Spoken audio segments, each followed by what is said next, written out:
Hello and welcome back to English Today. This is DVD 13 and the first DVD of your upper intermediate level. And in this DVD, we'll begin with another 3 episodes of our story, That's Life, followed by our special TV programs, which include Everything But the Kitchen Sink, featuring our culinary experts. And then there will be a discussion about India and China. Do they represent a threat or an opportunity? Then, in the grammar section, we'll be studying more about the present perfect and the present perfect continuous tenses. And then we'll learn about the gerund and the infinitive. And we'll also study the first conditional. All right? So, I hope you enjoy yourselves.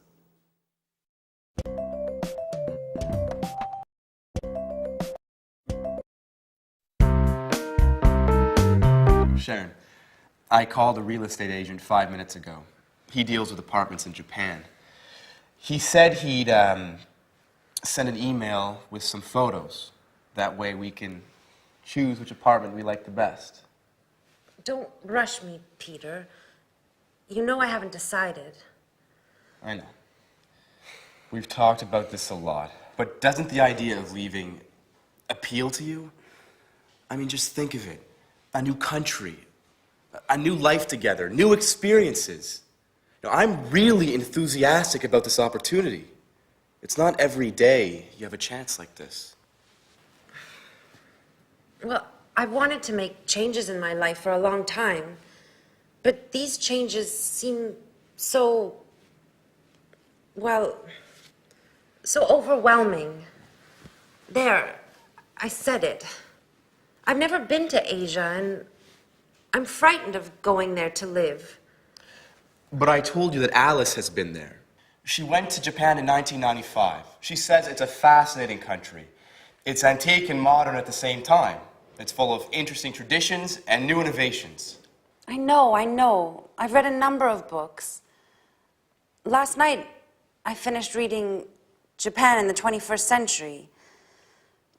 I admit, I'm curious about it all. You see, just remember, you were afraid when we came to London, but you've adjusted well. We've been here 1.5 years, and you haven't once complained. I take that back. You complained once last week. Come on, Peter, stop joking around. You're right, I've made great friends. That's why I'm so hesitant to go. I know. I'm also sad at the idea of leaving everyone. But... Hey, Jack. How long have you been in here? A couple of minutes. Excuse me, I didn't mean to spy. But you were so involved in your discussion.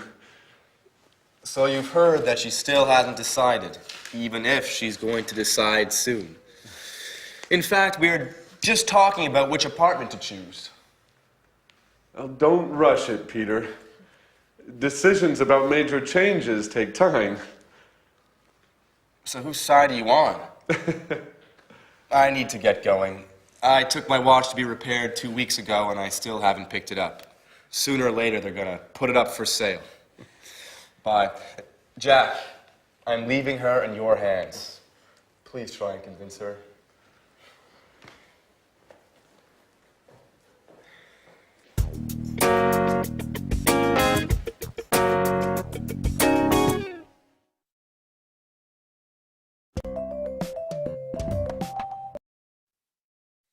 Hello again and welcome back to English Today, your live TV program where you can learn the English language.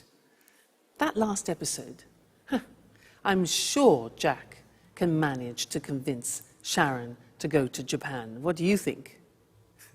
We will see how that evolves. Now let's go back to the present perfect. Remember that we have learned so far that we use the present perfect with genie, just, ever, already, never, and yet. Well, I want to give you 2 more acronyms to help you understand when you use the present perfect.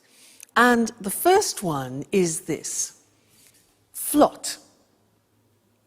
Now, you see at the top we have for. For is a time word. And we use for a length of time. What's length? Length means a duration of time. So if you want to say 10 years, for example, you would say, I have lived in France for 10 years. For 10 years, a duration of time. Or, for example, 5 minutes. I have worked here for 5 minutes. Okay, so for we use for a length or a duration of time. That's flot. F-L-O-T, flot. Now, let's look at the second one, spot. Now, spot starts with the word since. Since is a word that we use when we're talking about an exact point of time. So, let me give you an example. If I say 5 o'clock, that is an exact point of time. So, you could say, I have been here since 5 o'clock. Or for a year, you can say 1973, since 1973. So these two words are very important, for and since. Flot, spot. For a length of time, and since for a point of time. Now let's do a little exercise to help you with that. I will say something like 2 days. You must decide whether to use for or whether to use since. Okay? So, 2 days. Is it a length of time or a point in time? Length. So, for 2 days. I have been here for 2 days. Another example. Thursday. Thursday's a point of time, so since Thursday. Great. For a long time. A long time. Exactly, that is a duration, it's a length, so it's for. I gave you the answer. Another one, December. Good, it's a point, so since December, very good. This one, weeks. Very good, 4 weeks. Okay, fine. Let's think of another one. 2001. Okay, that's a point of time, so since 2001. Those are some examples. Let's go to the screen now, and I'll show them to you in a written form. That way you can memorize them and fix them, okay? So, flot and spot. There we have it. For a length of time, flot. So this is to express duration. The examples, I've lived here for 10 years. Then, he's known her for ages. Now, for ages means for a long time, okay? Then we had spot, which is since, and we use it for a point of time. The examples, she's worked there since the 7th of June. Point of time, that's a date. And they've been here since 1978, a year. Okay, so flot and spot. Now, the interesting thing is that when we ask questions about that, we use the word how long. For example, how long have you been here? And we use the present perfect. Look at the screen. We say, how long have you lived in Cambridge? And the answer would be, I've lived in Cambridge for 10 years or since 2001. You see? Now, remember that how long is different to how many times. How many times is 1, 2, 3, 4, 5. How long is a period of time? Okay? Another example. How long has he worked there? Answers. He's worked there for 10 years, or he's worked there since 1973. All right? Now, just look at the examples we practiced. We have for 2 days, for ages, 4 weeks, for a long time, duration, then since Friday, since 5 o'clock, since 2001, since I was young, and since December. Great. Okay, so there we have it. We have genie, just, ever, already, never, yet. We have flot and spot, which is for and since. This is when we use the present perfect. Great. Now, let's go back and see if Jack has managed to convince Sharon to go to Japan. Okay? Bye.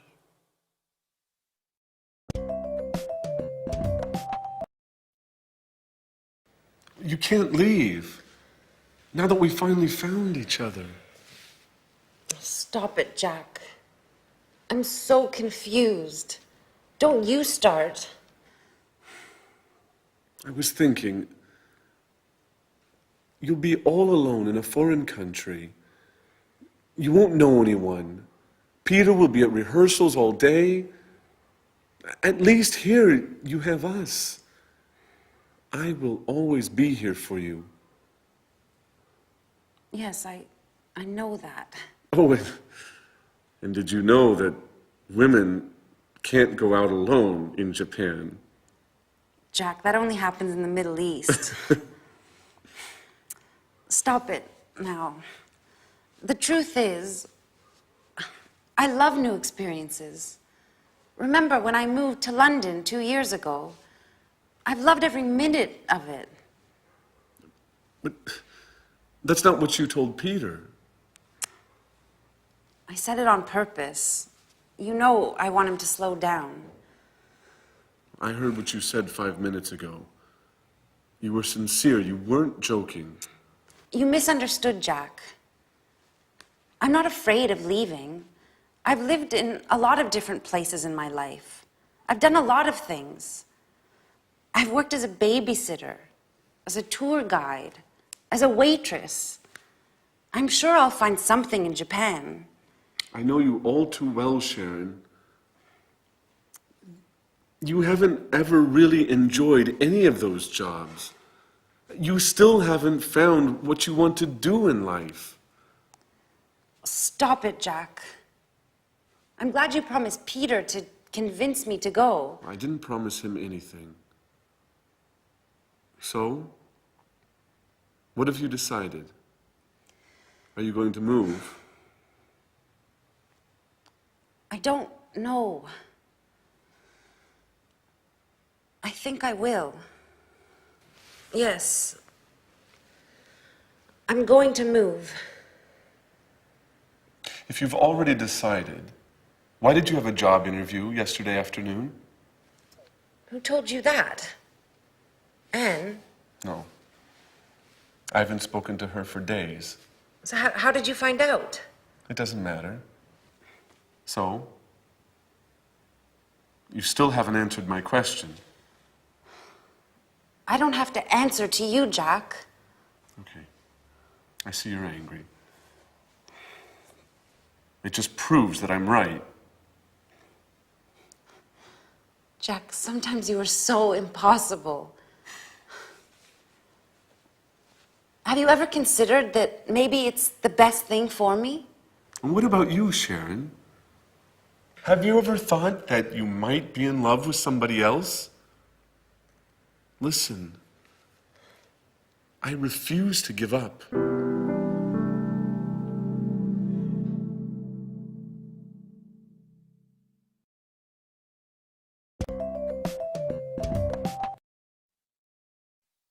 Love is difficult, isn't it? I know something about that. But so is the simple past and the present perfect. And in fact, this is an important lesson because one of the most difficult things in the English language is to decide when to use the simple past and when to use the present perfect. I hear a lot of people making mistakes about this. When do we say, I went? And when do we say, I have gone? Well, remember, up until now, I've tried to help you with these acronyms, you remember? Oilway and Genie. And I really do think they'll help you. Now, do you remember, Oilway was for the simple past.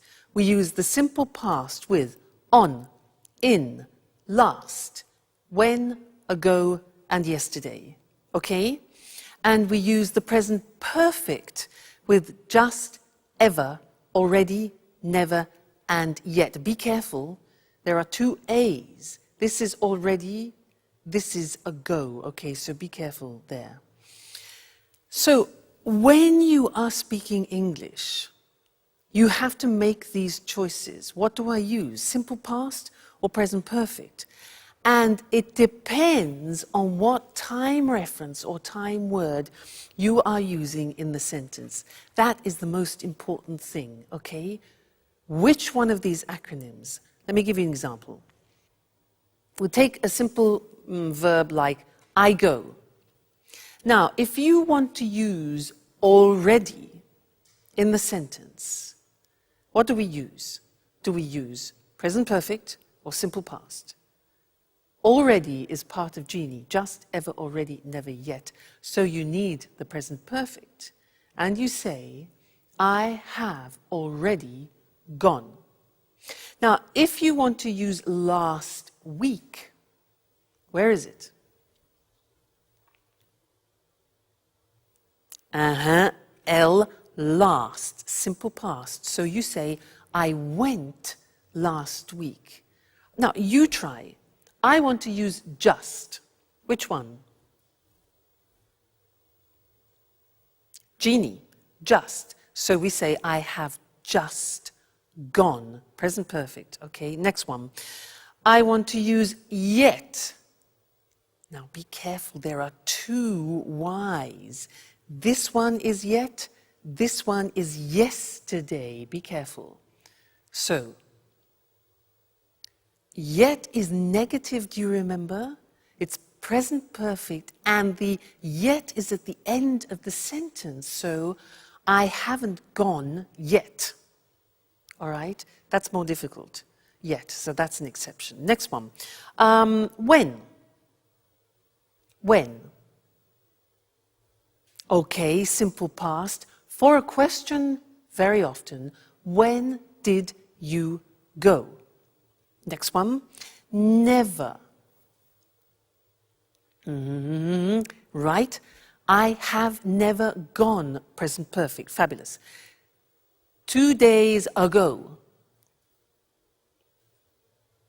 Now this is already, and that is ago. So, I went 2 days ago. Great, you're getting the hang of it. On. Yes, so I went on Friday, for example. Yesterday. I went yesterday. And the last one, in. Yeah, good. I went in June or in September. Fantastic. So that's it. Okay? When you are deciding whether to use the simple past or present perfect, think of the time words. And let's look at that on the screen just to remind you once more, because this is difficult. So, oil way is for specified time. On, in, last, when, ago, yesterday. I saw him on Friday. We went there in 1988. She came last week. When did you visit them? Question form. I visited them 2 weeks ago. I saw him yesterday. On, in, last, when, ago, yesterday. Then genie for unspecified time, indefinite time, just, ever, already, never, yet. Examples, I have just seen him. Have you ever been to America? They've already eaten. He's never learnt. And have you met them yet? Okay, yet at the end. So please try and memorize these. Oil way, genie, and think about it when you have to decide between simple past and present perfect. All right? Good luck, and I'll see you again soon. Bye.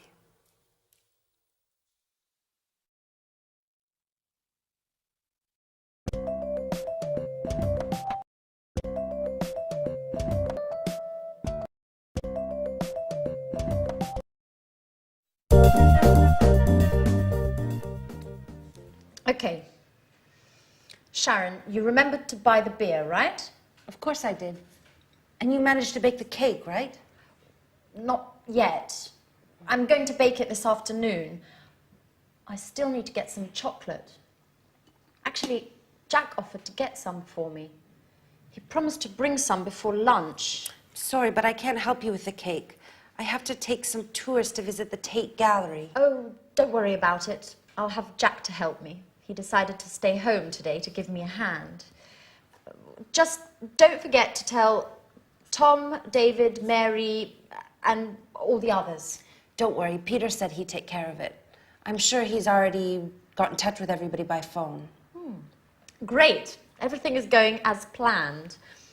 Oh, don't forget to buy the present. Don't worry. How about getting an astrology book? She'd love that. Absolutely. She loves reading those kinds of books.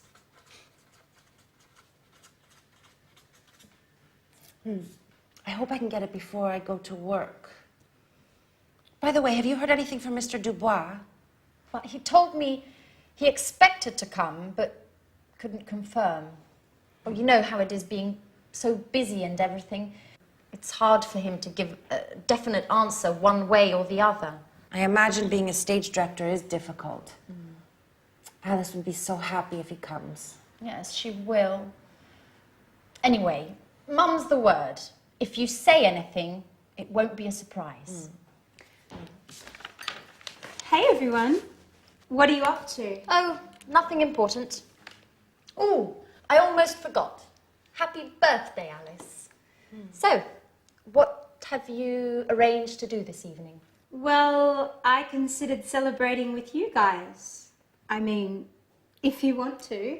Oh, I'm really sorry, but well, Jack has arranged to eat out this evening with his colleagues and he can't put it off now. And, well, I agreed to correct some reports. Oh, I see. What about you, Sharon? Oh, I'm terribly sorry, but I agreed to go to the theater with Peter, and he won't be finished rehearsing before midnight. But I thought... Well, I know we promised to have a party, but why don't we postpone it? It's just not possible today. What a shame. I can't stand the thought of being all alone on my birthday.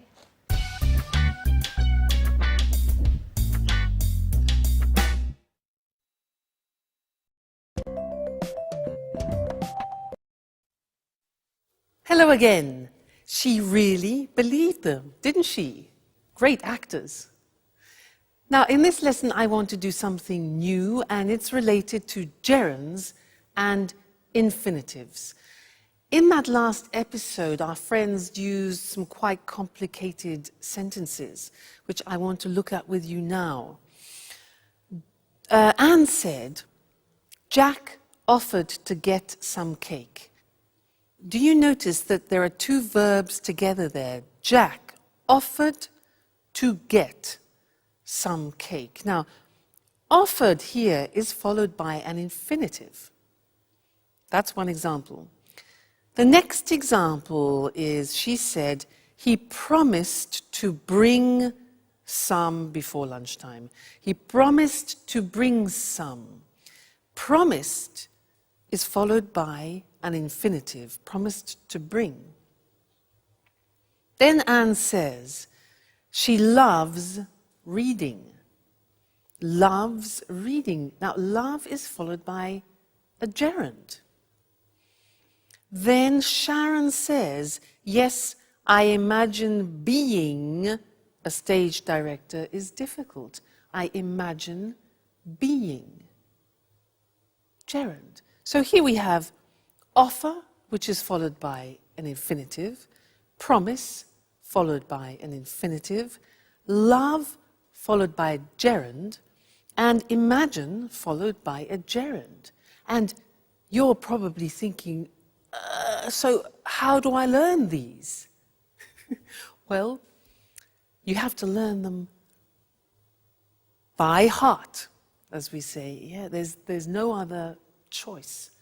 So let's go to the board now, and I will show you how it works. And unfortunately, like the simple past irregular verbs, it's all a question of memory.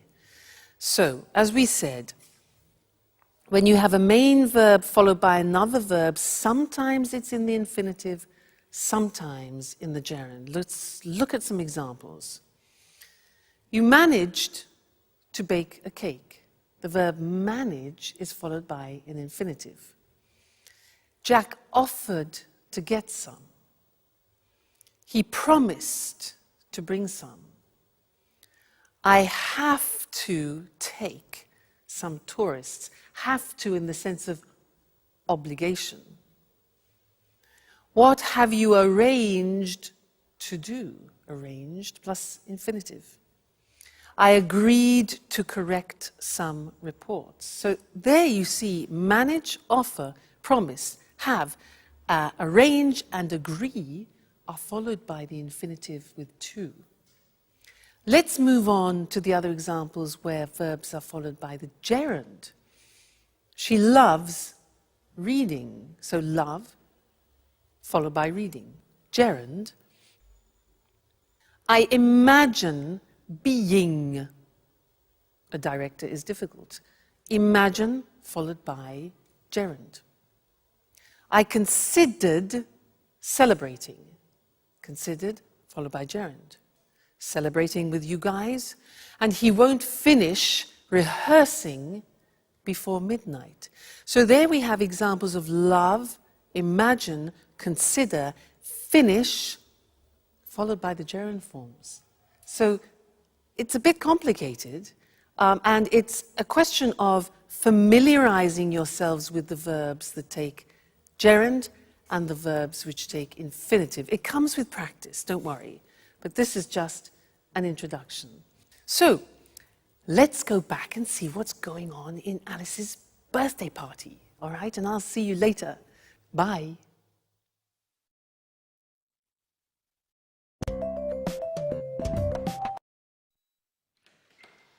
Hey, is anybody home? Oh. That's right, I forgot. Everyone's busy this evening. What a shame. I resent having to spend my birthday all alone. Hey, what's happening here? Surprise! Happy birthday to you. Happy birthday to you.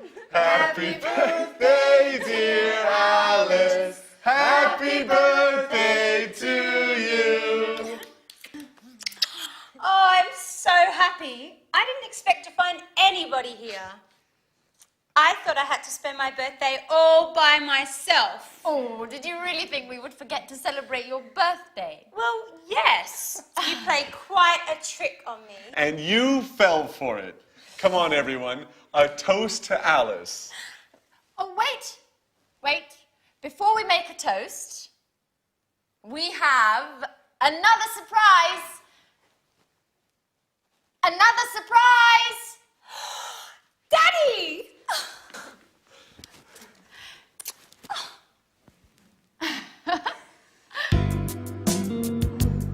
This is such a great birthday.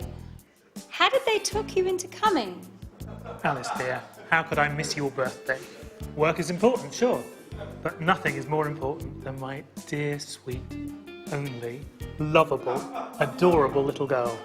Dad, if you talk like that, you'll make me blush in front of everybody. Listen, I know I wasn't always there for you and that I've made a lot of mistakes, but I want to catch up. Things change. I've got a suggestion for you. Do you want to come and work with me? Really? With you? What would I do? You can write scenes for my films. You've always had artistic flair. I'll teach you the tricks of the trade. You'll learn how to write convincing scenes in no time at all. That way, we'll always be together, if you want. I don't know what to say. I gave up wanting to spend time with you. You don't have to decide to do anything now. Let's celebrate your birthday. Let's toast. Cheers, Alice. Thank you so much, Daddy. This is the best birthday of my entire life.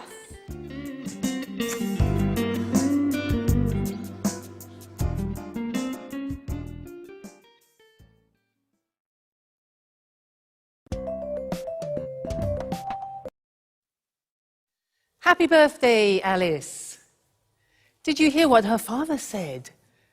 He said, if you work with me, I'll teach you the tricks.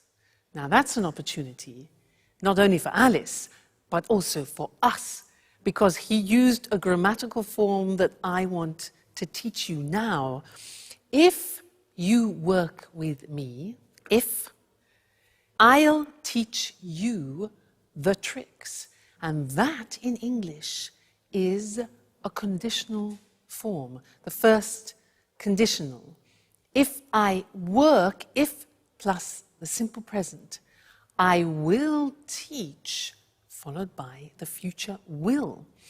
So to illustrate this a little bit better, I want to talk to you about what is almost a religion in England, making tea. Now, every household in England has one of these, this. Do you know what this is called? It's for water, to heat, to boil water. In English, we call it a kettle. Every English household has a kettle. We have all sorts of different models as well. And I can assure you, if you buy a kettle, you will never regret it. Why? Look at this. It's very light, plastic, and it's very fast. So, if you fill this kettle to about here, it's 1.5 liters. And then, here's the plug, if you plug the kettle in, the water, 1.5 liters, will boil in 3 minutes. Incredible. So, 1.5 liters, if you boil 1.5 liters, then it will be ready in 3 minutes, okay? The other good thing is that if you want to carry the water to another place, look, take it off the element, and it's portable. Now, there's one thing to remember inside. Sometimes it gets a bit dirty. You have a special liquid to clean it. Because if you don't clean it, then it'll change the taste, or it might change the taste of the tea. Okay, so that's important. So, a kettle. If you buy this, I can assure you, you will never regret it. Okay, now, I was using some conditional sentences there, and I want to go to the screen now to look at those more carefully. It was the first conditional, using if, all right? And this is used to describe real possibilities. So, look at this. If you work with me, this is Alice's father, I'll teach you all the tricks. So we have if, then the present tense, and then will and the infinitive, which is probably different to your own language, so be careful about that. The other example, if you use a kettle, you'll make tea faster. So present tense, future with will. If you use a kettle, you'll make tea faster. If you don't clean it, the tea won't taste good. You see the negatives there? If we don't, negative of the present, the tea won't, negative of will, taste good. Now, we can sometimes change the second part. Look at the next example. If her father offers her a job, she might accept it. Now, using might gives the idea of uncertainty, but that's fine to use in the first conditional. The other example, if he accepts the job, yeah? If he accepts the job, he might move, go to Japan. All right, so you can also use might. If you stay with me in English today, you will learn the English language. All right? Great. Well, I'll see you again in the next lesson. Bye.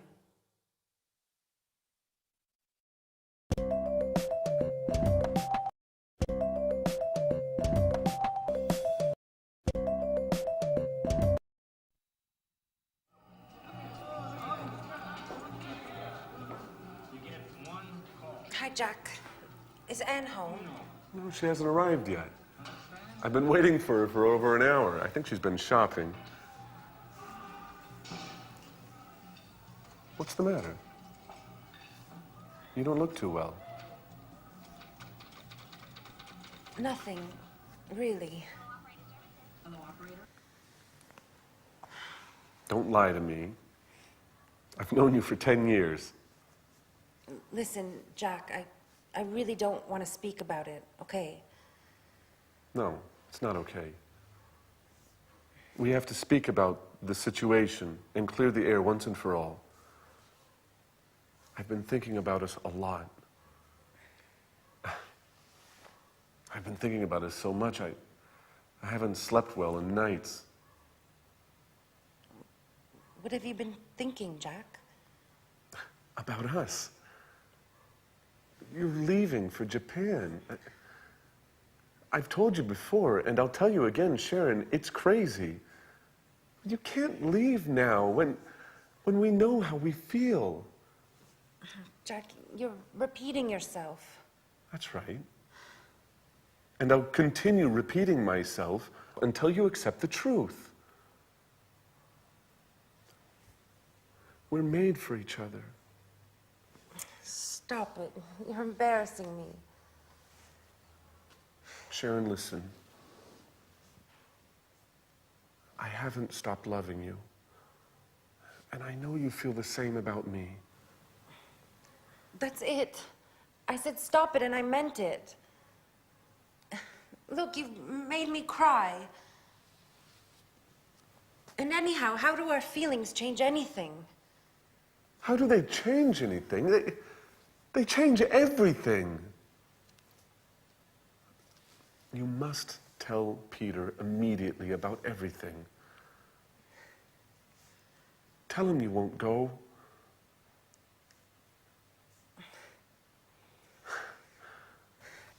I'm so happy. I knew you felt the same way about me. Hey, is anyone in there? Oh my God, it's Peter. He can't see me like this. Stay calm. Maybe it's time we tell him everything. Is anybody in there? Hello?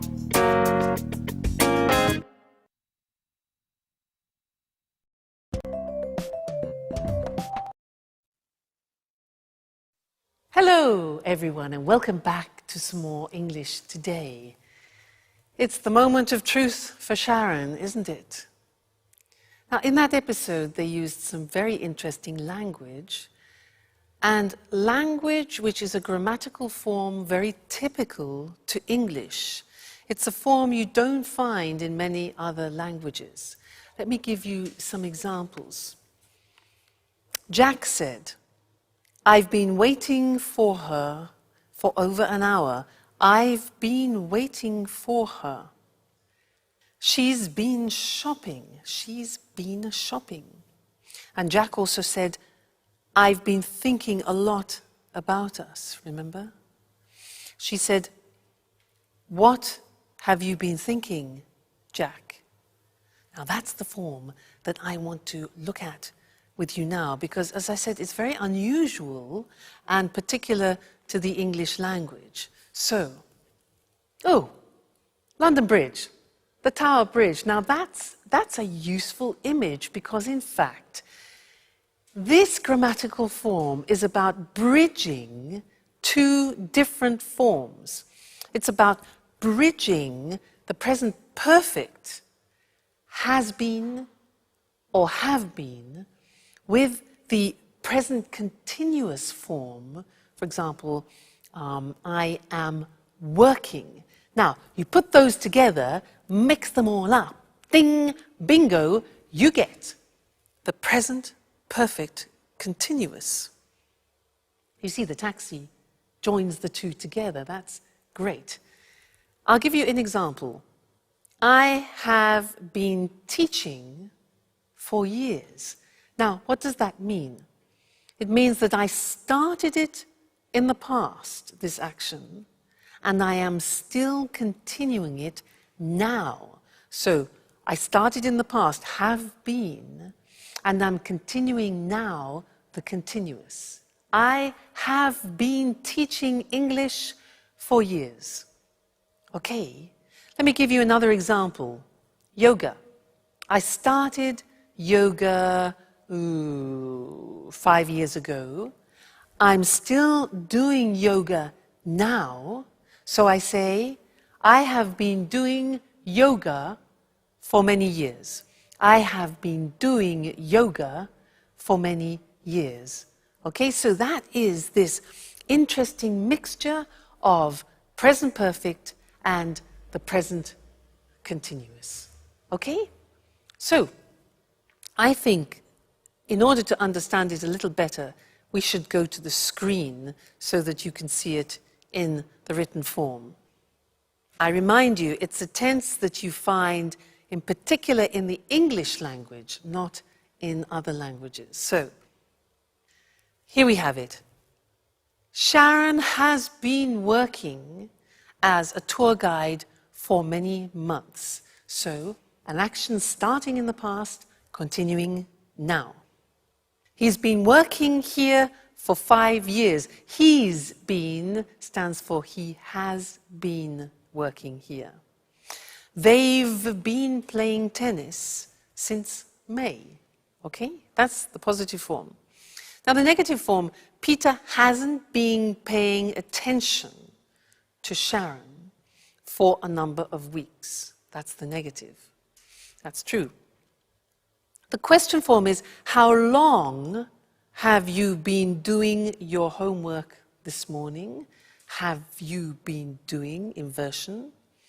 How long has she been teaching? We use how long very often because we want to find out the duration, when the action started and the action is continuing now, so what period of time? How long have I been teaching? Then the answer would be, I've been teaching for many years.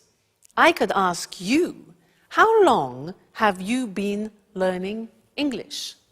You can say, well, I've been learning English for years, or whatever the answer is. So that's the present perfect continuous, PPC, and don't worry, this is not the only lesson about it. It's not easy, and I will tell you other things about it in another lesson, the next lesson. All right? So see you then. Bye.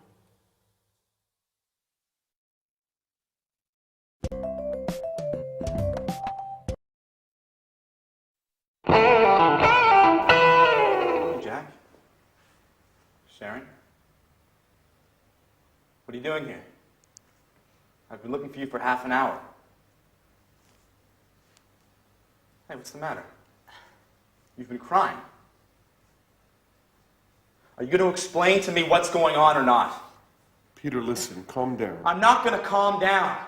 I want answers, and I want them now. What's going on here? That's what I'd like to know. Jack and Sharon have been here for who knows how long, and who knows what they've been doing. Hey, Jack, it's time you tell me what's up. I'm going to get really mad if I don't get some answers. Okay, stop. Stop! You're acting like little children. Come on, Jack. Let's leave Peter and Sharon alone. They need to talk, and we need to go shopping.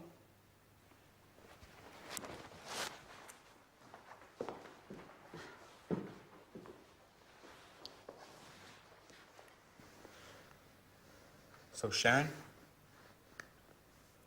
What's going on?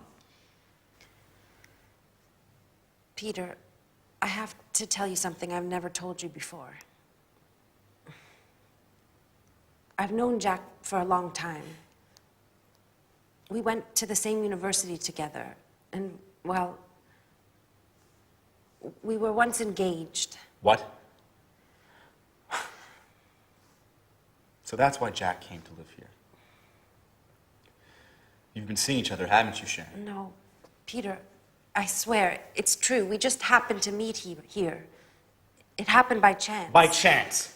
That's a strange stroke of luck. Just enough to bring back some old passionate feelings? How long has this been going on, Sharon?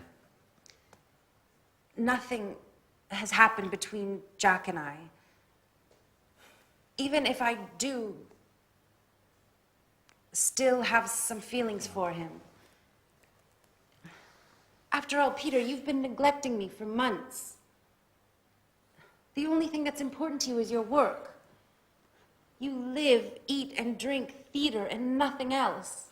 So you're saying this is my fault? No one is at fault. It's just that we want different things from life at the moment. I've had 2 interviews with the director of the Archaeology Museum. They want to open an art exhibition, and they've offered me a job. Do you understand, Peter? It means a job I would really love.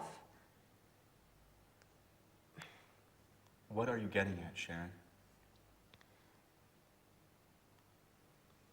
Would you stay here and not go to Japan if I asked you? What kind of question is that? Answer me, Peter. It's important. I've accepted the job. Without asking me. How could you? Did you ask me about Japan? Did you, Peter, huh?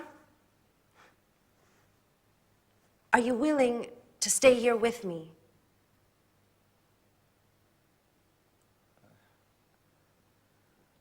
I can't, Sharon. This is my big chance. You see, Peter, I'm right. Nothing is more important to you than your success.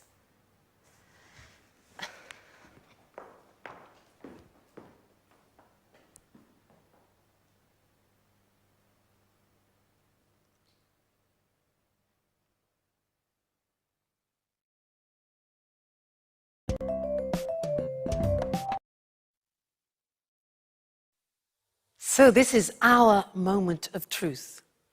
The question is, when do we use the present perfect and when do we use the present perfect continuous?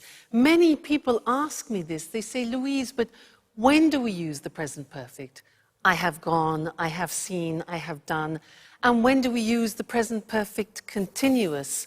I have been working, I have been learning. Often people confuse the use. And you're right, it's not easy at all. So I'd like to try and help clarify that by these simple things, a revision of what we've already seen. Now, with the present perfect, we use genie. Remember? Just, ever, already, never, and yet. That's important to remember. With those words, we use the present perfect.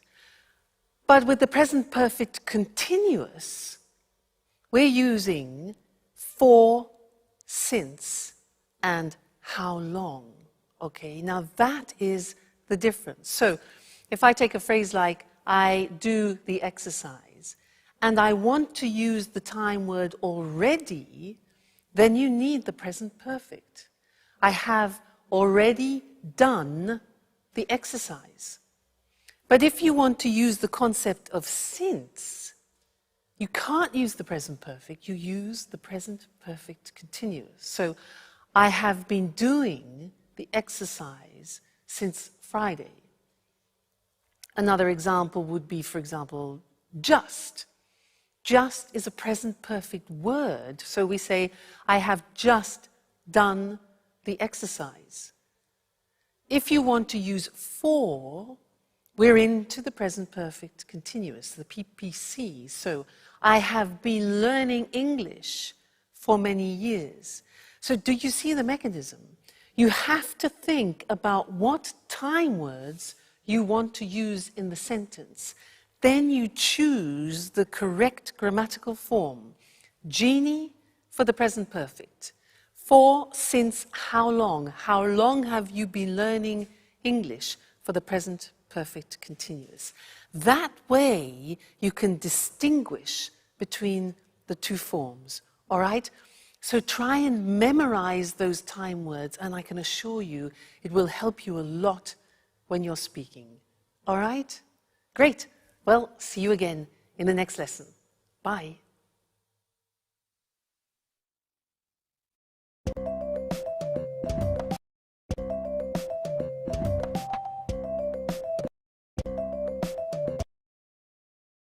Welcome to Cooking Today. We're delighted to be back in Lisa French's home again. Lisa, we've had so many calls since our last program. I'm glad to hear it. Well, now let's see. Here, Sally from Manchester is getting married in June and has always dreamt of having a well-equipped, modern kitchen just like the ones in the movies. How can we help her? Well, to begin with, a kitchen environment should be well lit and have ample surfaces to work on. Also, plenty of drawer space is necessary for storage of food items and utensils. I know what you mean. I have to contend with a small kitchen that has neither light nor enough drawer space. That's why I go out to restaurants. You don't need a king-size kitchen to enjoy cooking in it. What's important is organisation and having things at hand. What are the main appliances newlyweds should have? Well, obviously, a hob, an oven, and a fridge are absolutely essential. Today, many people can't survive without a dishwasher. I'm one of those people. I really hate doing dishes. So do I. Getting back to the subject, I'd like to show our viewers some optional appliances. Although they're not strictly necessary, they often come in handy in large families or when entertaining guests frequently. One is the grill. Another is a deep fryer for large quantities of chips and other tidbits. That's not the appliance for me. I love healthy cooking. In that case, you need a steamer oven like this one. In the US, it's hard to find a kitchen without a microwave. Microwaves are quite useful, especially for busy people. Other appliances, which are also common in the US, are water and ice dispensers like this one. Well, everybody seems to have a food processor these days. Why is a food processor so useful? Well, a food processor is a great boon since it's a real space and time saver. It has many different functions. It can mince meat, grate cheese and vegetables, make breadcrumbs, pulp tomatoes, fruit, and so on. So what else can you show us? An electric beater like this can be used for whisking eggs, as well as making mayonnaise. Other kitchen aids are scales and measuring utensils. Careful weighing and measuring are fundamental for successful cooking, since recipes are generally in kilos and grams. All right. There are a lot of other things that we could talk about, but unfortunately our time is up. Lisa, once again, it's been great being here. Thank you for your help. You're welcome.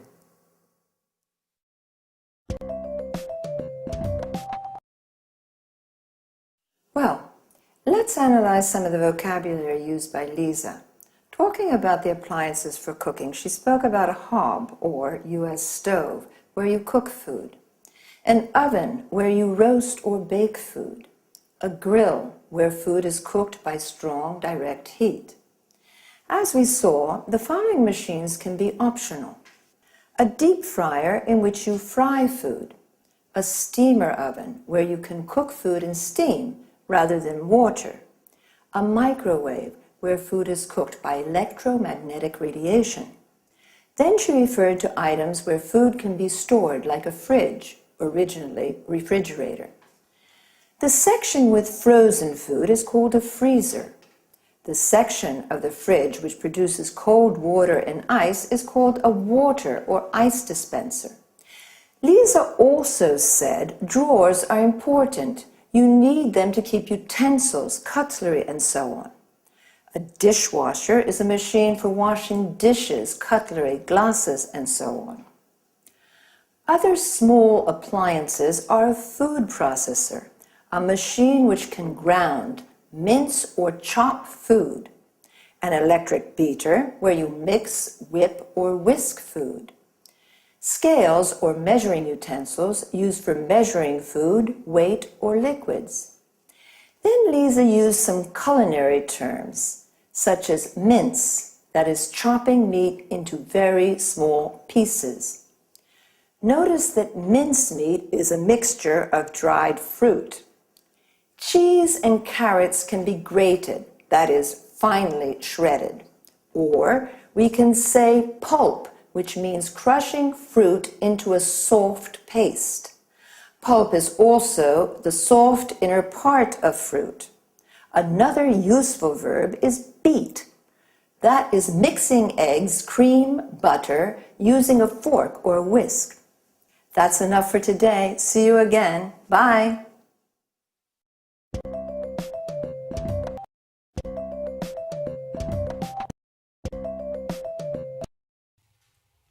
Hello, everyone, and welcome to Let's Talk, the evening discussion show with our two commentators, Tom and Marie.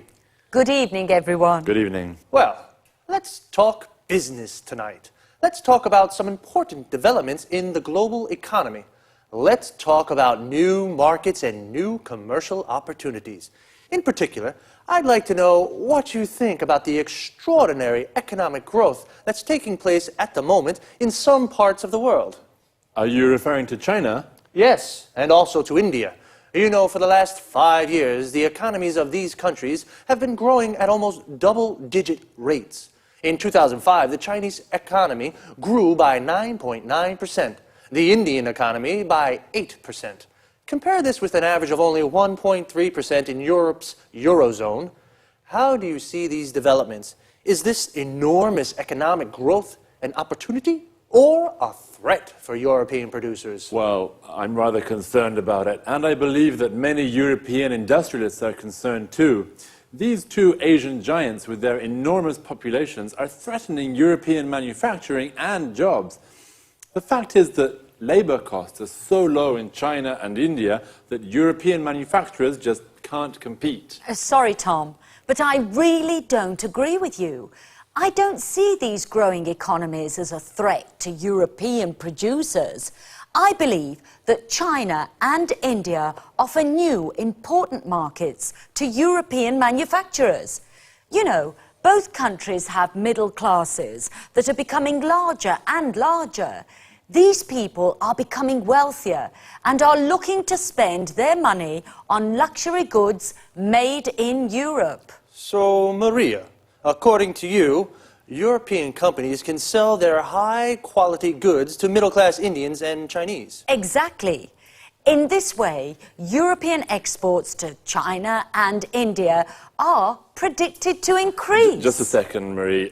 The reality of the situation is rather different. India and China are selling much more to Europe than Europe is selling to them. I accept that's true at the moment. But don't forget, Tom, that cheap Chinese goods have helped to keep inflation low in European countries. And this has helped keep interest rates low too. So, consumers have been able to save money and spend this money on other things. Well, I agree with you that European consumers and industrialists have benefited from trade with China. Of course. What's more, today, more and more European companies are building factories in China or are having their goods produced there. Exactly. That's the problem, Marie. European industrialists are deciding to have their goods produced in these countries because labour costs are lower. If we continue like this, lots of factories in Europe will close and the number of unemployed will rise. Well, I can certainly see that you have different opinions on these issues. I think you're both right. Like most things in life, economic growth in China and India has its good and bad points. It can either offer commercial opportunities to some European producers, but it can also pose a threat to other sectors of European manufacturing. Okay, let's say goodbye to Tom and Marie. Goodbye. Goodbye. Goodbye to everyone, and see you again for another appointment of Let's Talk. So, we've just spoken about developments in the global economy. The global economy is the economic system of the world. An important development is the economic growth in China and India. Economic growth is the development of an economy. The Indian economy grows by 8%. Notice the use of by. The Chinese economy grew by 9.9%. Here, notice also how we say 9.9. Is this economic growth threatening to European producers? A threat is a danger, and the verb to threaten means to put in danger. One opinion is that the economic growth of India and China is threatening European producers. Producers are companies that make products. Another word for producer is manufacturer. Why is it a threat? Because there are low labor costs in India and China. Labor costs are how much a company pays its workers to produce something. The number of unemployed will increase in Europe. This is the number of people without a job. We say someone is unemployed when they don't have a job. Another opinion is that it isn't a threat. Actually, it's creating new commercial opportunities for European manufacturers. New commercial opportunities are new markets for products or the chance to sell more to existing markets. Just quickly, before we run out of time, there are a few useful expressions for discussions I'd like to look at. A polite way of asking someone's opinion is, I'd like to know what you think about. When you strongly disagree with someone, you can say, sorry, but I really don't agree with you, or just a second. But if, on the other hand, you agree, you can say, I accept that's true, or I agree with that. Well, that's all the time we have for this time. See you soon.